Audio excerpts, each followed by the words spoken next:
There are moments in life when the ground beneath you feels like it's no longer solid, when everything you thought you knew about yourself, your relationship, and your world suddenly shatters. That's how it felt the day I discovered my husband's affair. I didn't see it coming. You never do you? It wasn't the kind of thing I could have prepared for. I had no warning signs. No late nights, no strange behavior, no sudden distance between us. We were supposed to be happy after all. We had everything we ever wanted. A beautiful home, 2 kids who made me proud every day, and a husband I thought I could trust with my life. But trust, as I learned that fateful afternoon, is a fragile thing. It was the way he looked at his phone. A fleeting glance, too quick to be noticed, but I saw it. The smile, it was small, but there. The kind of smile you give when you're hiding something you know you shouldn't. And that was the first crack in the wall. I had come home early from work that day, just in time to catch him off guard. He was sitting in the living room, casually scrolling through his phone, but the second he saw me, he locked the screen and stuffed it in his pocket. The instinct was too quick, too defensive. I knew then that something wasn't right. I told myself it was nothing. Maybe I was overthinking it. Maybe I was just tired. Maybe I was paranoid. But something gnawed at me, something deep inside my gut told me I needed to know more. I couldn't shake the feeling that there was something hidden in that phone, something he wasn't ready to tell me. And so, I waited. The evening passed as usual, too normal, too ordinary. We had dinner as a family, the kids chattering away, my husband smiling and nodding, pretending nothing was out of place. But I couldn't stop thinking about that smile, that moment of hesitation. It haunted me. I didn't know it yet, but that smile would be the spark that set everything ablaze. After the kids were in bed, I watched him retreat to his study, his usual sanctuary when he needed to be alone. He always had a way of needing space at the end of the day, but tonight it felt different.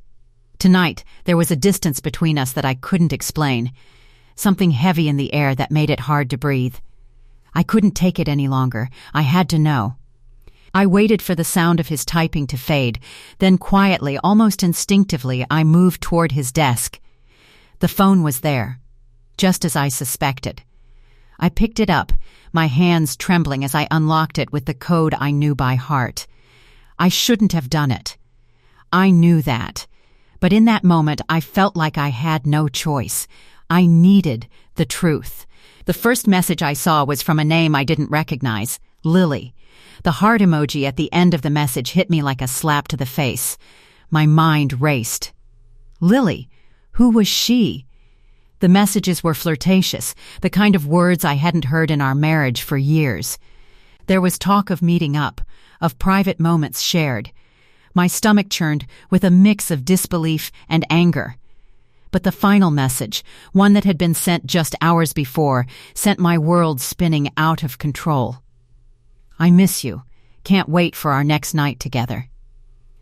My vision blurred as I read the words over and over, my mind unable to process the reality of what I was seeing. He had betrayed me, not just emotionally, but physically. And the worst part? It wasn't just a mistake. It wasn't a one-time thing. It was an affair. My heart sank, and for a moment, everything went still. I felt as if I were floating outside my own body, watching the scene unfold in front of me like some sick, twisted movie. The anger surged within me, but it was accompanied by something worse. Hurt. Deep, gut-wrenching hurt that pierced through me like 1,000 knives. I couldn't hold back anymore. I stormed toward the study, my fists clenched, my breath coming in sharp gasps. As I entered the room, he looked up at me with that same stupid smile, the one that I would come to despise more than anything else. I threw the phone down onto the desk with a force that made him flinch. Who is she? I demanded, my voice shaking with rage. His face twisted slightly, but he didn't look shocked. No, he wasn't surprised. He had known this moment would come. He'd prepared for it. Calm down, he said softly, like I was the one overreacting. It's not what you think. I stared at him, my mind reeling. Not what I think? You've been sleeping with someone else. For how long, Tony? How long?" He sighed like this was an inconvenience. His fingers brushed through his hair as he leaned back in his chair. He didn't seem guilty. He didn't even seem sorry. "It was just one night," he said, shrugging like it was no big deal.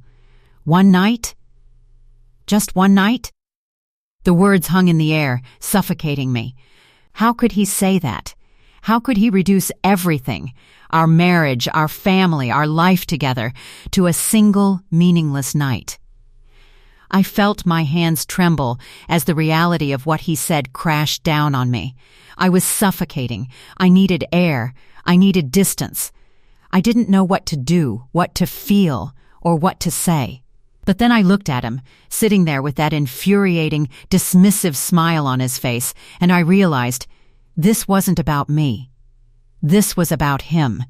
His ego, his need for control, his lack of regard for anything or anyone outside of himself. And that's when the tears started. I didn't even realize they were falling at first.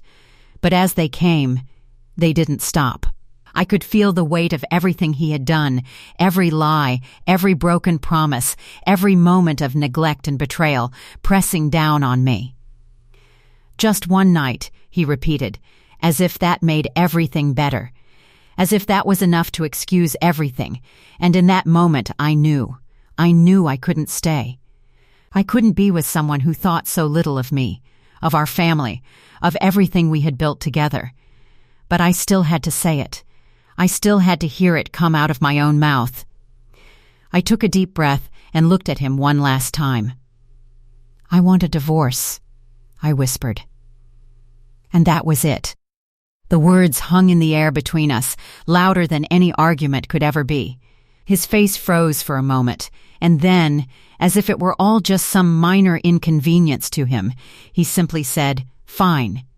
And just like that, my world crumbled.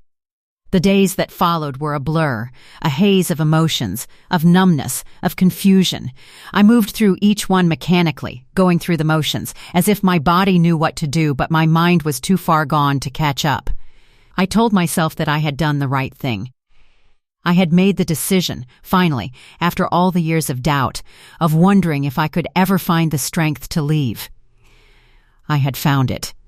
Or at least, I thought I had. But even now, as I sat in the silence of my once happy home, everything felt foreign. The walls, once filled with laughter and joy, seemed hollow. The air was thick with the absence of something I couldn't quite put into words. A sense of loss that wasn't just about Tony's betrayal, but about everything I thought I knew. About my own identity, about the future I thought I had built, about the woman I had become in his shadow. The first night without him was the hardest. I had never realized how much space he took up in my life. Even when we weren't talking, even when we were both busy with our own things, he was always there. His presence, his laugh, the way he'd always somehow find his way into my space without even trying. And now? Now there was nothing. Just an empty, cold house. The silence was deafening. I thought I would suffocate in it. I kept telling myself to stay strong, to stand tall, to remind myself why I had made this choice. But the weight of it all felt unbearable. I couldn't sleep. I couldn't eat. I couldn't even bring myself to move the picture frames from the shelf or pack up his things. Part of me was still holding on, clinging to something that wasn't real anymore. I kept replaying that moment in my head, the moment he shrugged, the moment he said it was just one night. It wasn't the words themselves, but the way he said them. The dismissiveness. The coldness. As if it meant nothing. As if I meant nothing. I thought back to the first time I met him. The spark that we had. The way he looked at me with such adoration in his eyes. How he promised me that we would always be each other's everything. And now here we were, torn apart by a simple night. A simple, careless mistake that felt more like a reflection of who he really was than any act of infidelity. The days became weeks, each one stretching into the next, a never-ending cycle of moments where I thought I might break, but somehow I didn't. I stood up every morning, walked through the motions, made the necessary phone calls, and kept pretending that I was fine. But I wasn't. And I don't think I ever would be. One evening, as I sat on the couch staring blankly at the television, there was a knock at the door. I wasn't expecting anyone. I hesitated, unsure if I should answer it. But then, as if the universe had conspired against me, I stood up and made my way to the door. When I opened it, I didn't expect to see him standing there. Tony. He looked different. His hair was messier, like he hadn't bothered to comb it. His eyes were red, as if he hadn't been sleeping. There was a sadness in him now, a rawness that I hadn't seen before. It was almost as if he had finally realized what he had lost. "I need to talk to you," he said, his voice shaky. I couldn't hide the bitterness that welled up inside me. "Talk? What could you possibly have to say to me, Tony?" His eyes flickered down to the ground before meeting mine again. "Please," he whispered, "I messed up. I'm sorry." I stared at him for a moment, unsure how to respond. The anger I had felt in the initial moments of discovery was still there, simmering just beneath the surface, but now there was something else, something that felt even more painful. A deep sorrow. I had loved him once, I had trusted him, and now all of that was gone. I had to remind myself that he didn't deserve my compassion, he didn't deserve my forgiveness. "What do you want from me?" I asked, my voice barely above a whisper. "I just want a chance to explain," he pleaded. "It was a mistake. I was stupid, and I'm so sorry." I didn't respond at first. The hurt was too fresh, too raw. But then, as I looked at him, I realized that he wasn't just apologizing for the affair. He was apologizing for everything that had led to it, the lies, the distance, the coldness between us, the years of pretending that things were fine when they weren't. "I don't know if I can believe you," I said, my voice trembling with emotion. "How can I believe anything you say now? How do I know this isn't just another lie?" "I understand," he said quietly, his eyes pleading. "But I want to prove to you that I can change, that I'll do whatever it takes to make this right." The words hung in the air, thick with uncertainty. I didn't know if I could ever forgive him. I didn't know if I even wanted to. But there was a part of me, deep down, that still clung to the hope that maybe, just maybe, he could change. Maybe this was the wake-up call he needed. Maybe there was a chance for us, if I could ever get over the betrayal. I shook my head. "I can't keep living like this, Tony. I can't keep holding on to a version of you that doesn't exist anymore." His face faltered for a second, and then he nodded. "I understand. I just wanted you to know that I'm sorry. And I'll spend the rest of my life trying to make it up to you, if you'll let me." I didn't know how to respond to that. I didn't know what to say. But I knew one thing for sure. I couldn't make a decision like this in a moment of weakness. I needed time. Time to think. Time to heal. Time to figure out who I was now, apart from him. With a heavy heart, I closed the door in his face, and for the first time in weeks, I allowed myself to cry, not because of the betrayal, but because I was finally starting to let go. I didn't have all the answers. I didn't know where my life would go from here.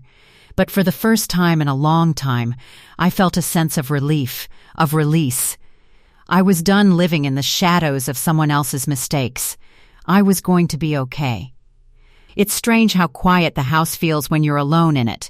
How, after all the noise and chaos of a family, the absence of another person can fill every corner with an unsettling stillness. I had thought that when I made the decision to end things with Tony, I'd feel relief. I imagined the weight of the betrayal lifting from my chest.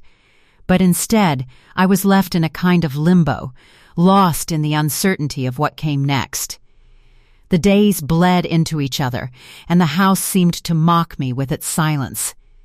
I would walk into the kitchen, the room where we had shared countless meals and conversations, and I would stop dead in my tracks, overwhelmed by the memories. The sound of his laughter as he teased the kids, the warmth of his hand on my back as we stood together making dinner, those little moments that now seemed like cruel reminders of a love that had crumbled before my eyes. I couldn't help but wonder if I had missed the signs all along. Had there been clues that I had ignored? Had I been too caught up in the routine of our life to see that he was slipping away? I was consumed by self-doubt, questioning every decision I had ever made, every conversation we'd had, every moment that I had once thought was perfect. The truth is, I wasn't sure who I was anymore. I had been his wife for so long, defined by the roles of mother, partner, and friend, that I didn't know what it meant to be just me. What had I become in all those years of living for someone else? For the first time in a long time, I felt like I was standing on the edge of an abyss, staring into the unknown. But even in my darkest moments, I couldn't completely shut him out. He had tried to contact me several times since our confrontation. Texts. Voicemails, sometimes just a simple "I'm sorry" scrawled in an email. But I ignored it all. I had to. I had to be strong enough to push him away. I had to make him understand that this wasn't something he could fix with an apology or a few months of good behavior. He had broken something that couldn't be mended by words. But it wasn't easy. I couldn't shake the pull to reach out, to forgive, to believe that maybe, just maybe, he had changed. I was torn between my anger, my hurt, and that faint flicker of hope that he could be the man he once was. I wasn't sure if I was holding on to him or holding on to the idea of him, the man I thought I had married, the man I thought I had known. And then, on the worst possible day, the day when I was struggling to find my footing, I found myself at a crossroads. It had been a few weeks since Tony's visit to my door. My phone buzzed in my hand and I froze when I saw the name on the screen. It was him. I stared at it for what felt like an eternity. My fingers hovered over the screen, torn between wanting to hear what he had to say and knowing that nothing he said would change what had already been done. The hurt, the betrayal, it was too much to bear. I closed my eyes and took a deep breath, preparing myself for what I knew was coming. I answered the phone. "Hello?"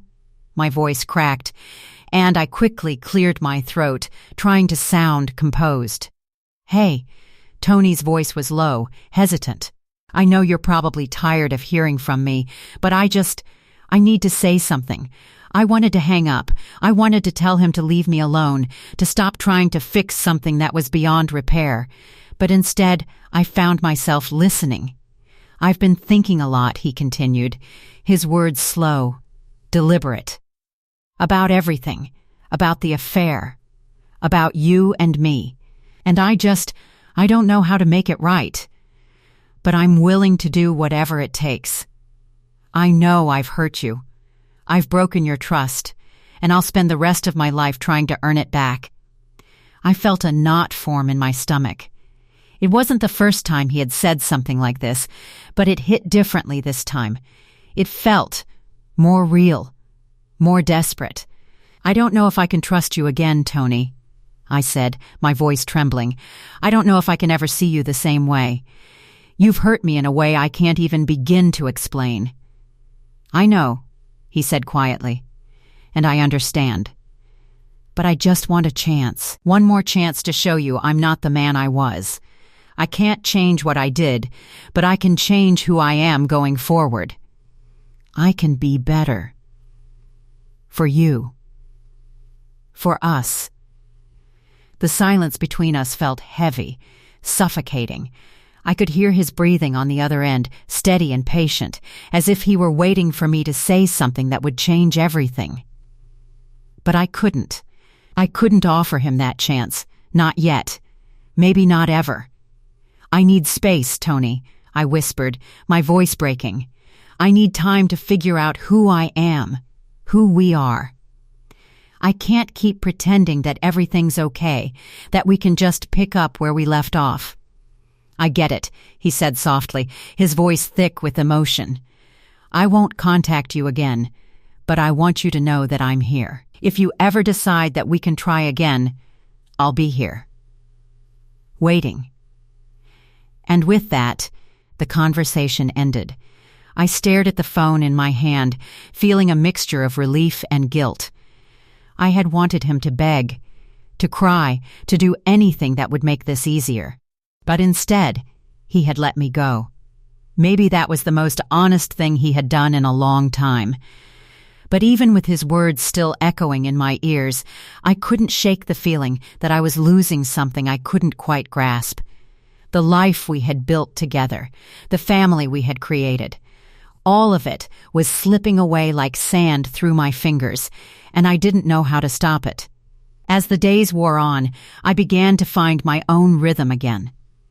I focused on the kids, on the things that mattered most.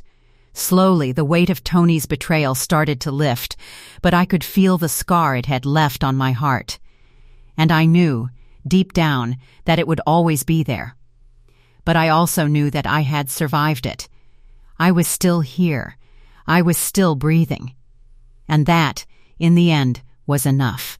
It had been months since that day, the day I closed the door on Tony. The months hadn't been easy, but they had been transformative in ways I hadn't expected. I had started to rebuild myself, piece by piece, from the ground up. I couldn't ignore the emotional wreckage Tony had left behind, but slowly I began to realize that I wasn't broken. I was scarred, yes, but not beyond repair.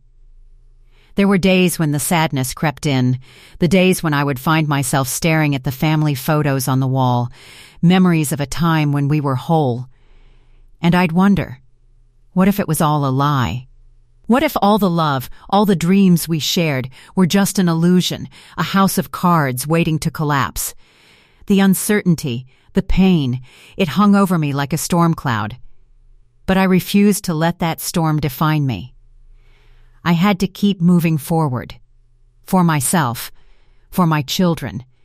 I found strength in the little things, in the moments when I would smile at my reflection in the mirror, not because I was trying to convince myself I was okay, but because I was okay. In the quiet nights when I would sit in the living room with a cup of tea, reading a book, or listening to music, feeling a sense of peace that I hadn't felt in a long time.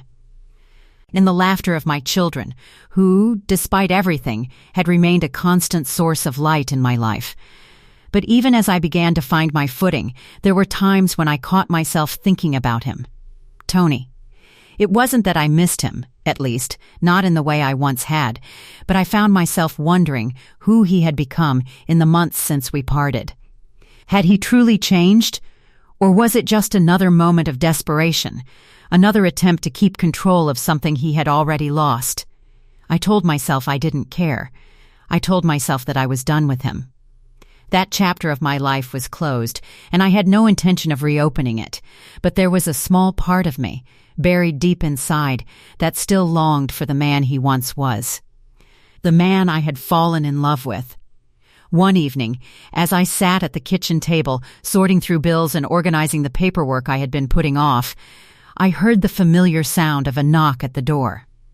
My heart skipped a beat. I wasn't expecting anyone. Not really. But as I stood up and made my way to the door, I couldn't help the rush of emotions that flooded me. Was it him again? Had he come to apologize, to beg for one last chance? I took a deep breath, trying to steady myself. I opened the door, but it wasn't Tony standing there. It was someone else. My breath caught in my throat. It was Lily, the woman from the messages. She looked different than I imagined. She wasn't what I had expected at all. Her eyes were red, and she had a nervous energy about her.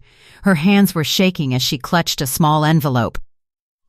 She was barely holding herself together, and I could see the guilt written all over her face.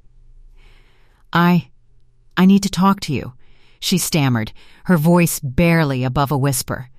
I didn't know what to think. Part of me wanted to slam the door in her face, to scream at her for being the cause of the pain I had endured, for betraying me in the worst way possible. But another part of me, a part that was curious and perhaps too forgiving, held me back. "What do you want?" I asked, my voice cold, measured. "What could you possibly have to say to me?" She swallowed hard, looking down at the envelope in her hand. This is for you," she said, holding it out. "I'm not proud of what happened. I never meant to hurt you. But I need you to know the truth, the full truth." I hesitated, but curiosity got the better of me. I took the envelope from her hands, opening it slowly. Inside was a letter, and as I read the words on the page, my heart dropped into my stomach. The letter was from Tony. I scanned through it quickly, the words making my blood run cold. It was a confession, a long, detailed explanation of everything that had happened between him and Lily. The affair, yes, but there was more. The letter spoke of the guilt Tony had been carrying, the regret, the realization that what they had wasn't real. It was a fleeting escape from the reality he had created, an attempt to fill the emptiness he felt inside. But the most shocking part of the letter? Tony confessed that he had never truly understood how much he had hurt me. He had thought it was just a phase, a temporary lapse in judgment, something he could brush off once it was over. But as he wrote, he realized that he had destroyed something priceless: our marriage, our family, and my trust in him. He admitted that in the end, he was the one who had been a coward. He was the one who had run away from the hard work of love, from the vulnerability of truly connecting with another person. And he was the one who had hurt me the most. Reading those words was like being punched in the gut. There was no satisfaction in it, no relief. It was just more pain, more confusion, more loss. "I'm so sorry," Lily whispered, her voice trembling. "I never wanted to hurt you. I never wanted to be the one who tore apart your family. But I think you deserve to know the truth. Tony, he wasn't the person he pretended to be. He was lost. And I think he's finally realized it. I didn't know what to say. I wanted to scream. I wanted to lash out at her, at Tony, at the world for putting me through this. But I didn't. I just stood there, frozen, staring at the letter in my hand. "Thank you," I said quietly, though I wasn't sure if I meant it. I was numb. "Thank you for telling me." And with that, Lily turned and left. I closed the door behind her, feeling like my life was unraveling once again. Tony's confession had shaken me, had forced me to confront the full scope of his betrayal. But it hadn't brought me the closure I thought it would. It didn't give me the answers I needed. It didn't change the fact that everything was broken, and maybe it never would be whole again. I sat down at the kitchen table, holding the letter in my hands, unsure of what to do next. I couldn't go back to the way things were. That was clear. But I couldn't ignore what this letter meant either. It wasn't just about Tony's affair. It was about his realization, his awareness of the damage he had caused. And it was about the truth that I had been missing all along, the truth that Tony wasn't the man I thought he was, and maybe, just maybe, neither was I. The days after Lily's visit were nothing short of torturous. The letter Tony had written haunted me, its words echoing in my mind like a persistent whisper. I tried to push it all out, to move on from the past and focus on rebuilding the pieces of my life that had fallen apart. But I couldn't. The weight of his confession was too much. His guilt, his regrets, the rawness of his words. It was as though I had been forced to relive every painful moment of our marriage all over again.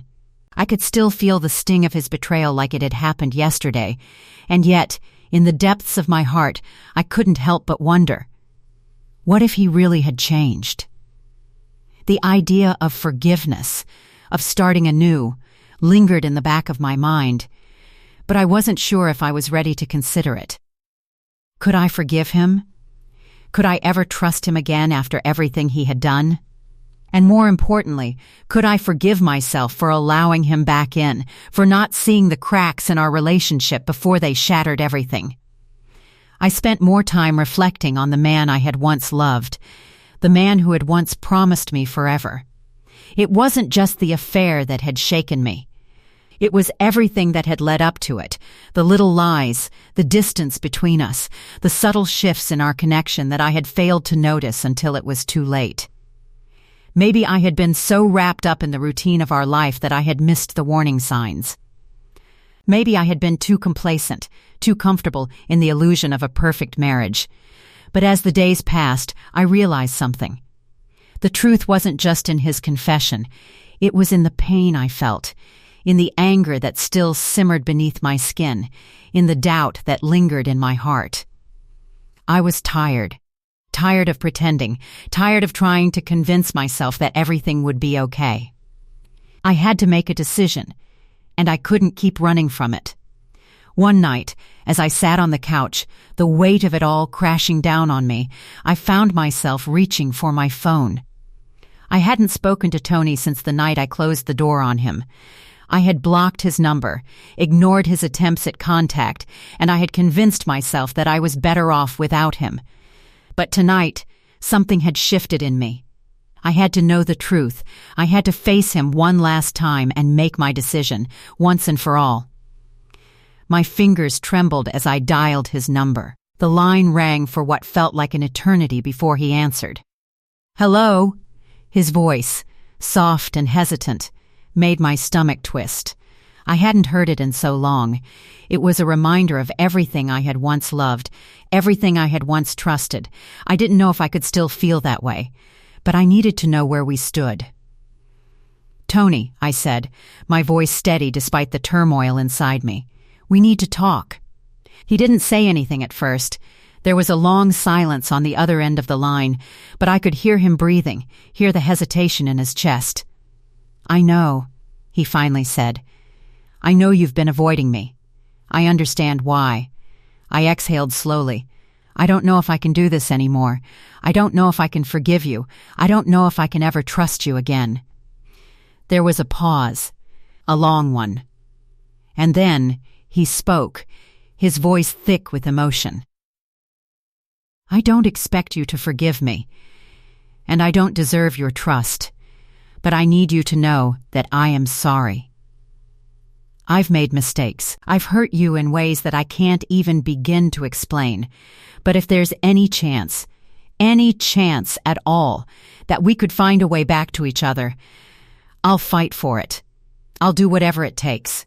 His words, his sincerity, struck something deep within me. I wanted to believe him. I wanted to believe that he could be the man he promised me he would be. But I had been down that road before. I had heard the promises, felt the remorse, and watched as it all fell apart. What if I was just fooling myself? What if I was just so desperate for closure, for a happy ending, that I was willing to ignore the reality of our situation? I closed my eyes, letting the silence linger between us. I needed time to think. I needed to process everything. But one thing was clear. I couldn't keep living in the past. I couldn't keep holding on to a dream that wasn't real anymore. If I wanted to move forward, I had to make a choice, and that choice had to be mine. "I don't know what to do," I whispered, the words feeling like a confession. "I don't know if I can go back to you, Tony. I don't know if I can let go of the hurt." "I understand," he said softly. "But I won't stop trying. I'll prove to you that I can be the man you deserve. I'll prove it to you every day, if that's what it takes." His words were a promise, but they weren't enough to erase the pain. They weren't enough to undo the damage he had done. I needed time. More time. I needed to heal, to rebuild, to figure out who I was without him and what I wanted from my future. "I need to think," I said, my voice quiet, almost broken. "I need time. I'll give you all the time you need," he replied. "I won't rush you, but know that I'm here. Always." We said goodbye, and I hung up the phone, feeling more lost than ever. The decision wasn't as simple as leaving or staying. It wasn't about whether I loved him or hated him. It was about what I needed to move on. It was about finding peace, even if that meant letting go of someone I once thought I couldn't live without. I sat in the silence of the room, my mind racing, my heart torn in two. The future felt uncertain, and the past seemed like a distant memory that I couldn't quite reach. I didn't know what would happen next. I didn't know if I would ever be able to trust Tony again. But I knew one thing for sure. I had to make a decision for myself. And that decision had to come from within. The truth was, no one could make it for me. No matter how much I loved him, no matter how much I hated him, I had to face myself. I had to choose what was best for me. And that choice was the hardest one of all. The days following that phone call were like a slow descent into clarity. It was as if the decision I had been avoiding for so long was finally catching up with me, forcing me to confront everything I had tried to bury deep inside. The pain, the anger, the uncertainty, it all resurfaced with an intensity I hadn't expected. But so did something else, a quiet understanding. I had spent so long focused on Tony, on the betrayal, on what had happened to us, that I had forgotten to focus on me. In my quest to make sense of him, of his actions, I had lost sight of my own needs, my own worth.